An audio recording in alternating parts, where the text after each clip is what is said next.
Hello students, मैं अंकित गोयल आप सबका स्वागत करता हूं। आज हम स्टैंडर्ड 10th कंप्यूटर के अंदर चैप्टर नंबर 13 के प्रोग्राम के बारे में डिस्कस करने वाले हैं। तो चलिए स्टार्ट करें चैप्टर नंबर 13 के प्रोग्राम्स के बारे में। चैप्टर नंबर 13 का पहला program program to illustrate the use of simple if statement. तो हमने जब चैप्टर नंबर 13 की थियोरी एक्सप्लेन की थी तब हमने देखा था कि इफ स्टेटमेंट को अलग अलग चार टाइप के अंदर हमने डिवाइड किया था, यानी कि हम इफ स्टेटमेंट का यूज अलग अलग चार तरीके से कर सकते थे। तो चलिए सिंपल इफ स्टेटमेंट का यूज कैसे करना है वो प्रोग्राम के थ्रू समझे। तो यहाँ पे है सबसे पहले कि हमने यहाँ पे दो हेडर फाइल इंक्लूड करा दी है, has include stdio.h and has include stdlib.h। तो आप लोगों को पता है कि stdio.h का मतलब क्या है। यहाँ पे एक नई हेडर फाइल हमने इंक्लूड कराई है कि stdlib.h। तो हम इसका सबसे पहले समझ ले कि ये हेडर फाइल क्या कर रही है। तो stdlib.h का मतलब है यहाँ पे स्टैंडर्ड लाइब्रेरी फाइल, यानी कि एक स्टैंडर्ड लाइब्रेरी हेडर फाइल हम यहाँ पे इंक्लूड करा रहे हैं। तो stdio.h एंड stdlib.h के अंदर मेन डिफरेंस ये है कि stdio.h जो भी हमारा इनपुट आउटपुट होगा वो इनपुट आउटपुट के रिगार्डिंग्स वो सारे इंफॉर्मेशन क्या करेगा, वो हैंडल करेगा। एंड जो हमारा stdlib.h है, तो जो हम यहाँ पे फंक्शंस क्रिएट करेंगे वो फंक्शन को यहाँ पे मेमोरी अलॉट करने का काम, और उस फंक्शन को मेमोरी जो भी अलॉट की गई है उसको फ्री करने का काम। जब भी फंक्शन का काम खत्म हो जाए तब उसी मेमोरी को फ्री करने का काम करेगा stdlib.h नाम की हेडर फाइल। ओके, तो इन दोनों का जो भी मेन जो पर्पस है वो यहाँ पे याद रखना कि stdio.h यहाँ पे इनपुट आउटपुट यानी कि printf scanf रिगार्डिंग्स वो काम करेगा। एंड जो हमारा stdlib.h नाम की जो हेडर फाइल है वो यहाँ पे क्या कर रहा है कि हमारा जो भी फंक्शन हम क्रिएट करेंगे उसको मेमोरी देने का काम और उसी फंक्शन से मेमोरी वापस लेने का काम ये हेडर फाइल करेगी। चलो प्रोग्राम को समझे। तो सबसे पहले यहाँ पे void main करके हमने यहाँ पे एक डिक्लेयर किया हुआ है और यहाँ पे इंटीजर मार्क्स नाम का एक वेरिएबल बना है। प्रिंटफ स्टेटमेंट से हम यहाँ पे मार्क्स मंगवा रहे हैं कि एंटर योर मार्क्स, यानी कि यूजर्स यहाँ पे मार्क एंटर करेगा, और स्कैनफ फंक्शन से जो भी यूजर्स मार्क्स एंटर करेगा उसको हम यहाँ पे मार्क्स नाम के वेरिएबल के अंदर क्या कराएंगे, स्टोर कराएंगे with the help of %d format specification, क्योंकि यहाँ पे मेरा इंटीजर डेटा टाइप हमने ली है इसके लिए। यहाँ पे हमने एक इफ कंडीशन रखी हुई है कि इफ मार्क्स ग्रेटर देन 80, तो printf congratulations एंड अगेन एक printf स्टेटमेंट में लिखा है कि हैव अ नाइस टाइम। तो अगर यहाँ पे 80 से ज्यादा मार्क्स स्टूडेंट्स के आ रहे हैं तो ही यहाँ पे printf में जो दो स्टेटमेंट लिखे हुए अलग अलग हमने वो दो स्टेटमेंट वहां पे हमें आउटपुट में दिखेंगे। अगर 80 से कम है तो वहां पे कोई भी मैसेज डिस्प्ले नहीं होगा। तो ये था एकदम सिंपल इफ स्टेटमेंट का यूज कि हमें कैसे करना है। तो हम चेक करें तो सबसे पहले प्रोग्राम को यहाँ पे कंपाइल करके उसको रन कर रहे हैं और यहाँ पे एंटर योर मार्क्स हमें पूछ रहा है। तो हम यहाँ पे सबसे पहले डाल रहे हैं 80 से अबव मार्क्स, तो मैं यहाँ पे डालूंगा 86 और प्रेस एंटर करूंगा। तो मुझे वहां पे मैसेज दिखेगा congratulations and have a nice time, जो हमने वहां पे प्रिंटफ स्टेटमेंट में लिखा हुआ था इफ स्टेटमेंट के अंदर वो हमें डिस्प्ले होगा। मगर अगेन मैं रन करूं और मैं यहाँ पे बिलो 80 मार्क्स एंटर करूं, तो मैं यहाँ पे एंटर कर रहा हूँ 49 मार्क्स और यहाँ पे एंटर प्रेस करूंगा, तो मुझे यहाँ पे कोई भी मैसेज डिस्प्ले नहीं होगा क्योंकि मेरा यहाँ 80 से कम मार्क्स मैंने एंटर किया है और उसके लिए मैंने यहाँ पे कोई भी मैसेज नहीं लिखा है, तो मुझे वहां पे कोई भी मैसेज डिस्प्ले नहीं होगा। ओके, तो ये था स्टूडेंट्स आपका फर्स्ट प्रोग्राम कि जिसके बारे में हमने देखा कि सिंपल इफ स्टेटमेंट का हम प्रोग्राम के अंदर कैसे यूज कर सकते हैं, और साथ ही में हमने सीखा कि stdio.h एंड stdlib.h का मेन पर्पस क्या है। ओके, तो आई होप कि जो प्रोग्राम नंबर 1 में आपको जो भी कुछ समझाया गया वो आपको समझ में आ गया होगा। चैप्टर नंबर 13 का सेकंड प्रोग्राम है कि program to illustrate the use of if else statement, यानी कि अब हम इफ एल्स स्टेटमेंट का प्रोग्राम के अंदर यूज कैसे करना है वो हम देखेंगे। तो सबसे पहले यहाँ पे दो लाइन के अंदर हम हेडर फाइल इंक्लूड करा रहे हैं कि has include stdio.h and hash include stdlib.h। Wide main function का यूज करके अपने प्रोग्राम की स्टार्ट करें हम, तो यहाँ पे सबसे पहला इंटीजर नाम के डेटा टाइप के साथ हम एक वेरिएबल डिक्लेयर कर रहे हैं जिसका नाम है यहाँ पे मार्क्स। यूजर से वैल्यू ले रहे हैं, इसीलिए हमने यहाँ पे एक प्रिंटफ स्टेटमेंट लिखा हुआ है कि एंटर योर मार्क्स, यानी कि यूजर्स यहाँ पे मार्क्स एंटर करेगा और जो मार्क्स यहाँ पे यूजर्स एंटर कर रहा है वो हम यहाँ पे मार्क्स नाम के वेरिएबल में स्टोर करा रहे हैं। इसलिए हमने यहाँ पे लिखा है स्कैनफ परसेंटेज डी कॉमा करके एंड परसेंटेज मार्क। तो वो यहाँ पे मार्क्स नाम के अंदर वो क्या करेगा, जो भी मार्क्स आएगा वो यहाँ पे उस वेरिएबल के अंदर स्टोर करेगा। तो परसेंटेज डी हमने इसलिए लिखा है क्योंकि मेरी डेटा टाइप यहाँ पे है इंटीजर, और ये जो एम्परसैंड का यूज किया हुआ है वो हमें मार्क्स नाम के वेरिएबल का मेमोरी एड्रेस क्या करेगा, रिफर करेगा। अब हम यहाँ पे इफ स्टेटमेंट के अंदर एक कंडीशन लिख रहे हैं कि मार्क्स ग्रेटर देन 40। अगर मार्क्स मेरे 40 से ज़्यादा होंगे तो मैसेज प्रिंट कराना है कि प्रिंट है कॉन्ग्रेचुलेशंस यू आर पास। अगर 40 से ज़्यादा है तो मुझे यहाँ पे यू आर पास वाला मैसेज डिस्प्ले होना चाहिए। अगर 40 से कम मार्क्स आ रहे हैं तो एल्स पार्ट में लिखा हुआ जो भी स्टेटमेंट है वो प्रिंट होना चाहिए कि प्रिंट है better luck for next time you are fail. अगर 40 से कम मार्क्स आ रहे हैं तो वो मैसेज प्रिंट कराएगा यू आर फेल, एंड 40 से ज़्यादा मार्क्स आ रहा है तो वहाँ पे मैसेज प्रिंट होना चाहिए यू आर पास। ओके, और यहाँ पे जो एल्स के बाद एक और जो प्रिंट एफ स्टेटमेंट दिख रहा है कि print F have a nice time, तो वो दोनों के अंदर वो प्रिंट होगा क्योंकि वो इफ एंड एल्स के बाहर लिखा हुआ है। तो जब इफ कंडीशन ट्रू होगी तो यू आर पास के बाद भी आपको यहाँ पे हैव अ नाइस टाइम देखने को मिलेगा, और अगर ये कंडीशन फॉल्स होगी और एल्स पार्ट एग्जीक्यूट होगा फिर भी आपको ये मैसेज डिस्प्ले हो जाएगा हैव अ नाइस टाइम, क्योंकि वो इफ एंड एल्स स्टेटमेंट के बाहर लिखा हुआ है, यानी कि ये हमारे प्रोग्राम के अंदर का एक प्रिंट टाइप स्टेटमेंट है जो हमने इफ एंड एल्स स्टेटमेंट के बाद लिखा हुआ है। ओके, तो अगर कंडीशन ट्रू होती है फिर भी ये प्रिंट टाइप वाला स्टेटमेंट प्रिंट होगा, अगर फॉल्स होती है फिर भी ये स्टेटमेंट वहाँ पे प्रिंट होगा। तो चलिए देखते हैं उसका आउटपुट। तो सबसे पहले कंपाइल करके उसको हम यहाँ पे रन करें और यहाँ पे 40 से ज़्यादा मार्क्स एंटर करेंगे और मैसेज का डिस्प्ले देखेंगे क्या आ रहा है। तो मैं यहाँ पे एंटर कर रहा हूँ 75 और एंटर प्रेस करूँगा तो मुझे सक्सेसफुली पास वाला मैसेज दिखेगा और साथ ही में हैव अ नाइस टाइम करके एक और मैसेज मुझे डिस्प्ले हो जाएगा। अगेन हम चेक करें कि अगेन प्रोग्राम को रन करें और 40 से कम मार्क्स डाल के देखें कि क्या डिस्प्ले हो रहा है। तो मैं यहाँ पे डाल रहा हूँ 35 मार्क्स और यहाँ पे प्रेस कर रहा हूँ एंटर।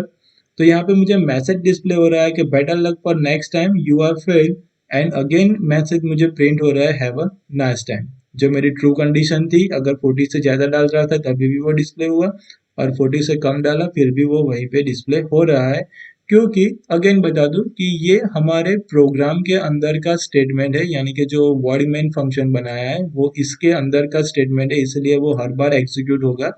और इफ एल्स के अंदर अगर कंडीशन ट्रू होती है तो इफ वाला वो जो भी स्टेटमेंट होगा वो प्रिंट होगा, और अगर कंडीशन रॉन्ग हो जाती है तो एल्स पार्ट में रखा हुआ प्रिंटफ स्टेटमेंट वहां पे एग्जीक्यूट होगा। तो ये था आपका सिंपल इफ एल्स स्टेटमेंट के बारे में प्रोग्राम का एक्सप्लेनेशन। कि आई होप कि इसके बारे में आपको जो कुछ भी समझाया गया वो आपको समझ में आ गया होगा। चैप्टर नंबर 13 का थर्ड प्रोग्राम है program to demonstrate the use of nested if statement. अब हमें ये नेस्टेड इफ स्टेटमेंट का यूज कैसे करना है प्रोग्राम के अंदर, तो वो हम देखें कि कैसे चेक करेंगे। तो सबसे पहले यहाँ पे header files has include stdio.h and hash include stdlib.h हमने यहाँ पे इंक्लूड करा दी है। वॉइड मेन फंक्शन के साथ हम यहाँ पे एक डेटा टाइप ले रहे हैं जिसका नाम है यहाँ पे integer, and integer data type के अंदर हम तीन वेरिएबल डिक्लेयर कर रहे हैं रिस्पेक्टिवली no1, no2, no3, यानी कि नंबर 1, नंबर 2 एंड नंबर 3। फिर हम प्रिंटफ स्टेटमेंट से हम कर रहे हैं कि एंटर द नंबर्स। ओके, तो यूजर से हम यहाँ पे नंबर्स एंटर करा रहे हैं, तो यूजर्स यहाँ पे एक साथ तीन नंबर्स एंटर करेगा, यानी कि 20, फिर स्पेस करके 30, फिर स्पेस करके 40, वैसे करके वो यहाँ पे तीन नंबर एंटर करेगा। स्कैनएफ फंक्शन से ये तीनों नंबर्स को हम यहाँ पे पर्टिकुलरली रिस्पेक्टिवली नंबर 1 वेरिएबल के अंदर, फिर नंबर 2 और नंबर 3 वेरिएबल के अंदर हम स्टोर करा रहे हैं with the help of format specification percentage D. Integer के लिए हम वहाँ पे यूज कर रहे हैं। ओके, यानी कि जो पहला नंबर यूजर एंटर करेगा वो नंबर 1 के लिए वेरिएबल के लिए वो स्टोर हो जाएगा, फिर दूसरा नंबर जो करेगा वो नंबर 2 के लिए वो स्टोर करेगा, एंड जो तीसरा नंबर करेगा वो यहाँ पे नंबर 3 में वो स्टोर हो जाएगा। एक्चुअली हम प्रोग्राम बना रहे हैं कि यूजर्स यहाँ पे 3 नंबर एंटर कर रहा है और 3 में से पर्टिकुलर कोई एक नंबर, कौन सा नंबर लार्जेस्ट नंबर है, वो यहाँ पे वो हमें फाइंड करके देगा। तो उसके रिगार्डिंग हम यहाँ पे प्रोग्राम बना रहे हैं। तो उसकी कंडीशन है कि हम 3 नंबर एंटर कर रहे हैं, तो 3 नंबर में से हमारे पास जो हमने नंबर डाले हुए हैं रेंडमली, उसमें से सबसे बड़ा नंबर कौन है वो फाइंड आउट करने के लिए हम यहाँ पे अलग अलग कंडीशन लिख रहे हैं। जो सबसे पहली कंडीशन यहाँ पे है कि इफ स्टेटमेंट के अंदर नंबर 1 ग्रेटर देन नंबर 2, यानी कि हम 2 नंबर को लेकर यहाँ पे वो कंडीशन चेक करा रहे हैं, क्या नंबर 1 नंबर 2 से बड़ा है। अगर ये कंडीशन हमारी ट्रू हो जाती है, तो जो इफ स्टेटमेंट के अंदर और एक इफ स्टेटमेंट हमने लिखा हुआ है वो वहां पे एग्जीक्यूट हो जाएगा। यानी कि ये हो गया हमारा नेस्टेड इफ के इफ स्टेटमेंट के अंदर एक और इफ स्टेटमेंट। तो अगर हमारी ये जो पहली इफ कंडीशन है, अगर ये जो ट्रू हो जाती है, तो ही ये कर्ली ब्रैकेट में रखा हुआ जो भी एग्जीक्यूशन या फिर कंडीशन हमने रखी हुई है वो एग्जीक्यूट होगी। अगर ये कंडीशन हमारी रॉन्ग हो जाती है, तो सीधा एल्स पार्ट में रखे हुए सारे स्टेटमेंट वहां पे क्या हो जाएंगे, एग्जीक्यूट हो जाएंगे। तो चलो मान लो कि अपनी जो ये पहली कंडीशन लिखी है कि नंबर 1 ग्रेटर देन नंबर 2, वो हमारी राइट हो जाती है, यानी कि ट्रू होती है। तो इफ स्टेटमेंट में वो वापस से चेक करेगा कि इफ नंबर 1 ग्रेटर देन और नंबर 3, क्या नंबर 1 नंबर 3 से बड़ा है, वो चेक करेगा। अगर ये कंडीशन ट्रू हो जाती है, तो ये प्रिंटफ स्टेटमेंट एग्जीक्यूट हो जाएगा, the largest number is percentage d और कॉमा करके नंबर 1, क्योंकि अगर नंबर 1 नंबर 3 से भी बड़ा है, तो वहां पे ऑब्वियसली नंबर 1 यहाँ पे क्या हो जाएगा, लार्जेस्ट नंबर हो जाएगा। और नंबर 1 यहाँ पे नंबर 3 से छोटा होगा, तो ऑब्वियसली यहाँ पे नंबर 3 बड़ा हो जाएगा। तो यहाँ पे क्या हो जाएगा कि the largest number is percentage D. तो एल्स पार्ट के अंदर हमने नंबर 3 को प्रिंट करवाना था, तो हम वहां पे नंबर 3 प्रिंट करा देंगे। मगर अगर ये कंडीशन रॉन्ग हो जाती है, यानी कि हमारा नंबर 1 जो लिखा हुआ है वो नंबर 2 से बड़ा नहीं है, तो ये कंडीशन टोटली रॉन्ग होगी। तो ये कोई पार्ट एग्जीक्यूट नहीं होगा, सीधा एल्स पार्ट में रखा हुआ जो भी स्टेटमेंट है वो एग्जीक्यूट हो जाएगा, कि वो चेक करेगा कि if number 3 greater than equal to number 2, क्या नंबर 3 नंबर 2 से बड़ा है। अगर ये कंडीशन ट्रू हो जाएगी, तो प्रिंटफ स्टेटमेंट में रखा हुआ जो भी हमने स्टेटमेंट लिखा हुआ है वो वहां पे राइट हो जाएगा, that is the largest number is percentage d और कॉमा करके हमें लिखना है नंबर 3। तो यहाँ पे हो जाएगा नंबर 3 बड़ा हो जाएगा। और अगर ये कंडीशन हमारी रॉन्ग हो जाती है, तो एल्स पार्ट में रखा हुआ स्टेटमेंट एग्जीक्यूट होगा कि print F the largest number is percentage d और कॉमा करके रखना है नंबर 2, यानी कि नंबर 2 में जो भी नंबर होगा वो यहाँ पे क्या हो जाएगा, प्रिंट हो जाएगा कि वो लार्जेस्ट नंबर है। तो यहाँ पे 3 नंबर में से पर्टिकुलर कोई एक नंबर लार्जेस्ट है या नहीं है वो फाइंड करने के लिए हम यहाँ पे इफ एल्स स्टेटमेंट और इफ स्टेटमेंट को इनर तरीके से भी हम यूज कर सकते हैं, नेस्टेड इफ का यूज कर कर। तो आप यहाँ पे देखोगे कि हमने एक इफ स्टेटमेंट लिखी जहाँ पे हमने 2 नंबर को कैलकुलेट किया, यानी कि नंबर 1 और नंबर 2 को कंपेयर कर रहे हैं। देन आफ्टर अगर नंबर 1 राइट हो जाता है, तो इफ जो भी हमने नेक्स्ट स्टेटमेंट में लिखा हुआ है कि नंबर 1 ग्रेटर देन नंबर 3, यानी कि इस कंडीशन में हमने तीनों नंबर के साथ कंपेरिजन करा ली। अगर ये कंडीशन मेरी रॉन्ग हो जाती है कि मेरा नंबर 1 नंबर 2 से छोटा है, तो ऑब्वियसली नंबर 2 मेरा बड़ा हो जाएगा। तो फिर मुझे कंपेयर कराना पड़ेगा नंबर 3 और नंबर 2 को, जो मैंने यहाँ पे एल्स पार्ट के अंदर कंपेयर करा दिया। अब इन दोनों में से मुझे कोई एक लार्जेस्ट नंबर मिलेगा, तो जो मिल रहा है वो मैं यहाँ पे प्रिंट करा रहा हूँ। ओके, तो चले इस प्रोग्राम को हम कंपाइल करके रन करें। तो यहाँ पे यूजर से 3 वैल्यू एंटर करानी थी, तो हम यहाँ पे 3 वैल्यू एंटर करेंगे रिस्पेक्टिवली, यहाँ पे 20, 26 और 21। ओके, तो यहाँ पे मैंने ये तीनों वैल्यू एंटर करा दी, वो respectively number 1 number 2 and number 3 के अंदर वो स्टोर हो जाएगी। नंबर 1 के अंदर 20, नंबर 2 के अंदर 26 और नंबर 3 के अंदर 21। तो जैसे मैं एंटर प्रेस करूंगा, यहाँ पे मुझे लार्जेस्ट नंबर जो होगा वो यहाँ पे मुझे मिल जाएगा, डेट इज 26, मेरा सबसे बड़ा नंबर यहाँ पे है। अगेन प्रोग्राम को रन करें और यहाँ पे हम वापस से वैल्यू चेंज करें, कि फॉर एग्जांपल यहाँ पे मैं लिखूंगा 64 स्पेस 8 स्पेस 52। तो यहाँ पे मेरा जो सबसे बड़ा नंबर होगा वो यहाँ पे प्रिंट हो जाएगा, डेट इज 64। तो यहाँ पे लार्जेस्ट नंबर मेरा 64 आएगा, तो यहाँ पे वो 64 प्रिंट हो जाएगा। ओके, तो वैसे ही करके आप यहाँ पे अपने हिसाब से नंबर आगे पीछे लिख कर अपनी कंडीशन चेक करा सकते हो कि वो प्रॉपरली वर्क कर रही है या नहीं। तो इसी तरह से कोई भी लार्जेस्ट नंबर फाइंड करना हो, तो आप इस कंडीशन का यूज कर कर आप यहाँ पे लार्जेस्ट नंबर फाइंड करा सकते हो। तो आई होप कि प्रोग्राम नंबर 3 में आपको जो कुछ भी समझाया गया वो आपको समझ में आ गया होगा। नेक्स्ट चैप्टर 13 का फोर्थ प्रोग्राम है, कि program to illustrate the use of else if ladder statement. तो हम यहाँ पे एल्स इफ लेडर स्टेटमेंट का कैसे यूज करेंगे प्रोग्राम के अंदर वो हम देखें।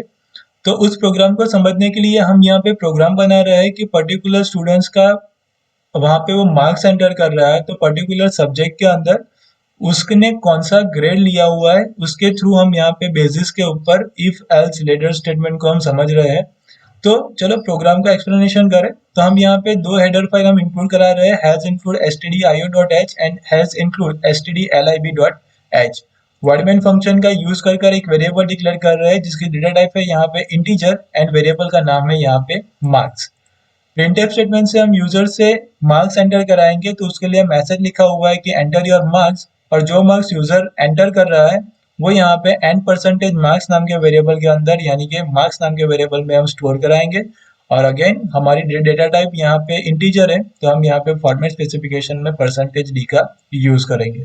और जो ये एंड सिंबल है अगेन आई एक्सप्लेन यू कि वो जो भी मार्क्स वो वेरिएबल जहाँ पे भी वो स्टोर होगा मेमोरी एड्रेस के अंदर, वो मेमोरी एड्रेस का रेफरेंस यहाँ पे एम्पर साइन का सिंबल हमें इंडिकेट करेगा। चलिए अब एल्स इफ लेटर स्टेटमेंट का हम यहाँ पे यूज कर हम अलग अलग कंडीशन चेक कराएंगे। तो यहाँ पे सबसे पहला है कि इफ मार्क्स ग्रेटर देन 69, अगर 69 से ज्यादा मार्क्स स्टूडेंट्स ने ऑक्यूपाई किए हैं पर्टिकुलर सब्जेक्ट के अंदर, तो वहाँ पे मैसेज प्रिंट होना चाहिए कि फर्स्ट क्लास विथ डिस्टिंक्शन, तो उसको वैसा वाला मैसेज प्रिंट होगा। फिर एल्स इफ के अंदर दूसरी कंडीशन चेक करा रहे हैं कि इफ मार्क्स ग्रेटर देन 59, तो वहां पे मैसेज प्रिंट होना चाहिए कि उसने फर्स्ट क्लास पर्टिकुलर सब्जेक्ट में ऑक्यूपाई किया है। फिर एल्स इफ अगेन हमने यूज किया मार्क्स ग्रेटर देन 49 होगा तो उसका सेकंड क्लास आया होगा।